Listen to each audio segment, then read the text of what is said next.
कुत्ते का राज। रात की रहस्यमयी कहानी। शाम ढल चुकी थी।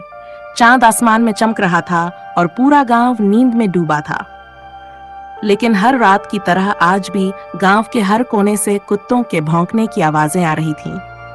लोग कहते थे पता नहीं ये कुत्ते हर रात क्यों भौंकते, लेकिन किसी को नहीं पता था कि इसके पीछे एक रहस्य छिपा था। गांव के बाहर एक पुराना बरगद का पेड़ था।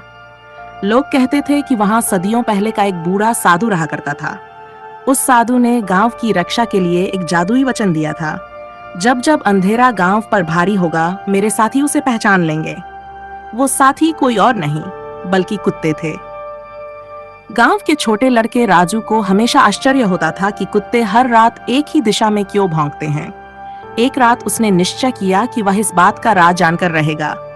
वह धीरे धीरे अपने घर से निकला और गांव के कुत्ते शेरू के पीछे पीछे चल पड़ा। शेरू बार बार रुककर हवा को सूंघता, कान खड़े करता और फिर किसी अंधेरी दिशा में जोर से भौंकता। राजू डरते हुए बोला, क्या देख रहा है शेरू? तभी उसने देखा खेतों के पास एक काली परछाई धीरे धीरे बढ़ रही थी, जैसे कोई धुंधली आकृति हवा में तैर रही हो। शेरू और बाकी कुत्ते मिलकर जोर जोर से भौंकने लगे। परछाई ठहर गई, फिर धीरे धीरे गायब हो गई। सुबह हुई तो राजू ने यह बात गांव के बुजुर्गों को बताई। वे मुस्कुराए और बोले, बेटा, यही वजह है कि कुत्ते रात में भौंकते हैं। वे हमारी नींद नहीं, हमारी रक्षा करते हैं।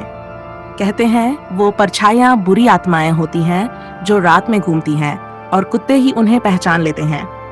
इसलिए जब कुत्ते रात में भौंकते हैं तो समझ लो कि वे हम सबकी हिफाजत कर रहे हैं। उस दिन के बाद से राजू ने कभी किसी कुत्ते पर पत्थर नहीं फेंका, बल्कि हर रात वो अपने दरवाजे पर एक कटोरा दूध रख देता और कहता, धन्यवाद शेरू, मेरी रात की रखवाली करने के लिए।